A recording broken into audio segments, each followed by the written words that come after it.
भगवान हुनुहुन्छ भने सबैलाई कृपा किन नगरेको त? मान्छेले यस्तो भन्ने गर्छ, नराम्रो गर्न हुन्न, नराम्रो गर्नु हुँदैन भन्ने कुरा थाहा छ मान्छेलाई, तर पनि गर्छ। यदि भगवानले त किन नरोकेको? सिधै भगवानप्रति मान्छेले औँला ठड्याउने काम गर्छ। तपाईहरू नराम्रो गर्नु हुँदैन, तर अरू गर्नेलाई पनि भगवानले किन सहयोग नगरेको?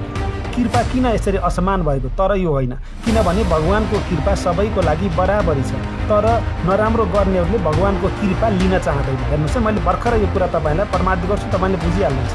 भगवानको कृपा लिनै चाहँदैन। लिन कसले नचाहने हो? तिनीहरूले लिन चाहँदैन, त्यसले गर्दा नराम्रो गरिरहेको छ। अब कृपा कसरी लिने त? कृपा भगवानको नामबाट सुरु हुन्छ। जस्तो उदाहरणको लागि 1 सेकेन्डमा कृपा सुरु हुन्छ। हेर्नुहोस् है, तपाईँ कृष्ण भन्नुहोस्, कृष्ण कसैले पनि भन्न सक्छ। राधा कसैले पनि भन्न सक्छ। सीताराम जसले पनि भन्न सक्छ। यसरी आफूलाई मन परेको एउटा भगवानका अनगिन्ती नाम मध्येको एउटा नाम छनौट गर्नुहोस्, तुरुन्त उच्चारण गर्नुहोस्, 1 सेकेन्डमा उच्चारण गर्न सुरु गर्नुहुन्छ। भगवानको नामबाट कृपा बग्न सुरु गरिहाल्छ। अब उच्चारण गर्दैन अनि कृपा छैन भन्छ। कलियुगमा सबैभन्दा ठुलो भगवानको कृपा बस्ने ठाउँ भनेको भगवानको नाम हो।